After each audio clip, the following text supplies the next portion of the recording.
କିଛି ନୂଆ ଶିଖିବା, କିଛି ନୂଆ ଜାଣିବା, କିନ୍ତୁ ବୁଝିବା, ପଢିବା ଏବଂ ପ୍ରୟୋଗ କରିବା, ସେଇଟା ହେଉଛି ଓଡ଼ିଆ ପାଠଶାଳାର ପ୍ରଚେଷ୍ଟା। ଆପଣମାନଙ୍କୁ ସମସ୍ତଙ୍କୁ ସ୍ୱାଗତ। ଓଡ଼ିଆ ପାଠଶାଳାକୁ ଚାଲନ୍ତୁ। ଆଜିର ଭିଡିଓରେ ଅଜନ୍ତା ଗୁମ୍ଫା ବିଷୟରେ ଜାଣିବା ମାତ୍ର 10 ଧାଡ଼ିରେ। ଅଜନ୍ତା ଗୁମ୍ଫା ଗୁଡ଼ିକ ହେଉଛି 29ଟି ଚଟାଣ କଟା ହୋଇ ତିଆରି ହୋଇଥିବା ବୌଦ୍ଧ ଗୁମ୍ଫା ସ୍ମାରକୀ। ଅଜନ୍ତା ଗୁମ୍ଫା ଗୁଡ଼ିକ ଖ୍ରୀଷ୍ଟପୂର୍ବ 2ୟ ଶତାବ୍ଦୀରୁ ପ୍ରାୟ 480 ଖ୍ରୀଷ୍ଟାବ୍ଦ ପର୍ଯ୍ୟନ୍ତ। ଏହି ଗୁମ୍ଫା ପଶ୍ଚିମ ଭାରତର ଉତ୍ତର କେନ୍ଦ୍ରୀୟ ରାଜ୍ୟ ମହାରାଷ୍ଟ୍ରର ଅଜନ୍ତା ଗ୍ରାମ ନିକଟରେ ଅବସ୍ଥିତ।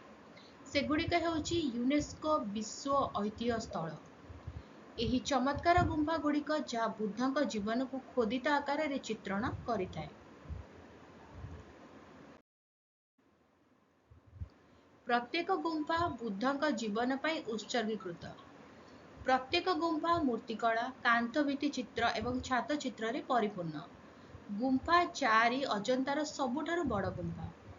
ଗୁମ୍ଫା 15A ହେଉଛି ଅଜନ୍ତାର ସବୁଠାରୁ ଛୋଟ ଗୁମ୍ଫା।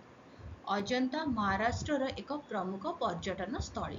ଭିଡ଼ିଓଟି କେମିତି ଲାଗିଲା ମୋତେ କମେଣ୍ଟ କରିକି ଜଣାଇବ। ଯଦି ଭଲ ଲାଗିଲେ ଟିକେ ଲାଇକ୍ କରିଦିଅ, ଭିଡ଼ିଓ ସହିତ ସେୟାର କର। ଚ୍ୟାନେଲରେ ଯେଉଁମାନେ ଭିଡ଼ିଓ ଦେଖୁଛନ୍ତି ସବସ୍କ୍ରାଇବ୍ କରିନାହାନ୍ତି, ଚ୍ୟାନେଲକୁ ପ୍ଲିଜ୍ ସବସ୍କ୍ରାଇବ୍ କରି ବେଲ୍ ଆଇକନ୍ ପ୍ରେସ୍ କରି ଅଲ୍ ନୋଟିଫିକେସନକୁ ଅନ୍ ରଖିଥାଅ। ଭିଡ଼ିଓ ଅପଲୋଡ଼ ହେଲେ ନୋଟିଫିକେସନ୍ ପହଞ୍ଚିବ, ଆମେ ମିଶିକି ପଢ଼ିପାରିବା, ଜାଣିପାରିବା ଏବଂ ବୁଝିପାରିବା।